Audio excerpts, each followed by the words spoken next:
আসসালামু আলাইকুম। Street food খাইতে বরাবরই আমি আবার পছন্দ করি। তাই আজকে চলে আসলাম রাজকাচুরি খাইতে। দোকানের নামটা Formosa Q Q ice tea. Location Mohammadpur town hall, police box হইতে একটু পূর্ব দিকে। টোকিও স্কোয়ারেও নাকি তাদের একটা দোকান আছে, জানতে পারলাম। দোকানের ভিতর তেমন একটা জায়গা নাই বললেই চলে, তাই বাইরে বসতে হইবে অলরেডি বুঝতে পারছি।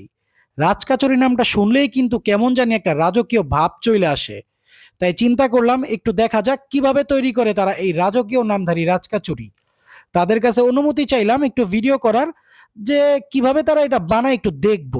দেখলাম তারা খুবই আন্তরিক, দই থেকে শুরু করে অনেক ইনগ্রেডিয়েন্টসই তারা দেয়, যার মধ্যে অনেক মশলা থেকে শুরু করে ডাবলি ডাল আর বাদাম সবই আসিল। তো রাজকাচুরি আমার সামনে আইলো। রাজকাচুরিতে প্রথম চোখ বুলাইয়া আমি যা দেখলাম, সাইজেই এটা টাকা উসুল। ও আচ্ছা, দামটা বলতেই তো ভুলা গেলাম।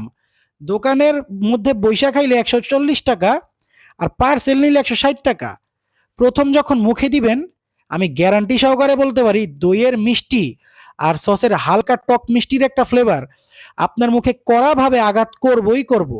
এবং এইটা খাইতে খাইতে আপনাদের মাথায় একটা চিন্তাই খালি ঘুরবো, যে এটা রাজা বাদশাদের খাবার হোক আর না হোক, আপনাদের স্ন্যাক্স হিসাবে এটা পারফেক্ট একটা খাবার। প্রত্যেক চামচে একটা অদ্ভুত শান্তি অনুভব করবেন, বইলা দিলাম। তো আজকে বিদায় নেই, যাওয়ার আগে আবারও বলি, এইটা দাম আর স্বাদ বিবেচনায় রেকমেন্ডেড একটা স্ট্রিট ফুড। যদি ট্রাই এখনো না কইরা থাকেন, অবশ্যই একবার হইলেও ট্রাই করেন ভাই। বিশ্বাস করেন এটার স্বাদ আপনাদের ভালো লাগতে বাধ্য। ধন্যবাদ। ভিডিওটা ভালো লাগলে লাইক, কমেন্ট আর শেয়ার করেন।